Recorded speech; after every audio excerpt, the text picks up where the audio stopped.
Comme vous l'avez vu, donc c'était on va dire un panel très dynamique, très agile, à l'instar de ce qu'on appelle une start-up. C'était un vrai panel start-up avec des acteurs très complémentaires entre l'accompagnement, le financement, les grands comptes publics. Donc on avait tout l'écosystème.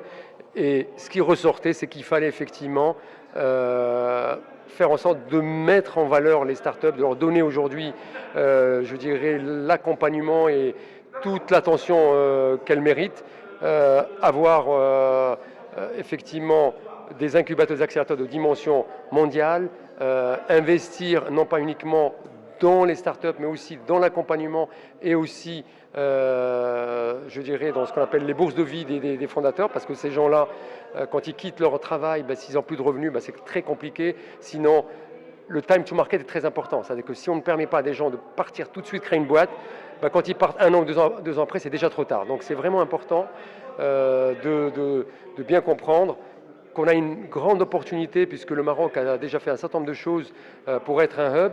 Maintenant, il faut ramener l'humain, on a beaucoup parlé de la diaspora, on a parlé des talents qui sont ailleurs, on a parlé des conditions réglementaires, il faut qu'on travaille sur le business angel, il faut qu'on ait le crowdfunding, et bien sûr, il est important qu'on ait des structures d'accompagnement qui soient des vrais accélérateurs avec du benchmark à l'international. Donc oui, il y a je dirais, une feuille de route qui est tracée avec nos amis de l'AMIC. Il y a de belles choses à faire ensemble.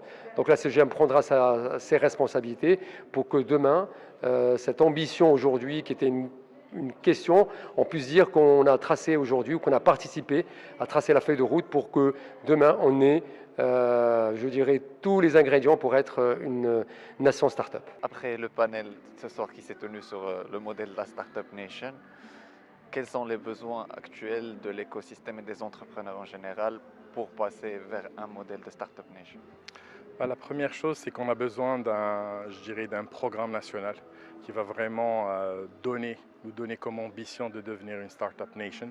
Et surtout qu'il y a une très grande opportunité. Ça veut dire que le Maroc peut devenir un hub de l'entrepreneuriat au niveau continental. Il y a une place à prendre et il faut qu'on la prenne. Mais on ne pourra pas la prendre si on n'a pas cette ambition, et une ambition qui est accompagnée par des moyens, non seulement des moyens humains, mais aussi moyens financiers conséquents, parce que on est en train de vivre une révolution industrielle, et il faut qu'on se positionne sur cette opportunité-là, ne serait-ce sur l'échiquier continental. Sur le volet accompagnement, vous allez bientôt lancer le projet H7. Que pouvez-vous nous dire sur ce projet? H7, c'est le plus grand accélérateur de start-up en Afrique, de par sa taille, mais aussi de par sa capacité d'accompagnement d'entrepreneurs.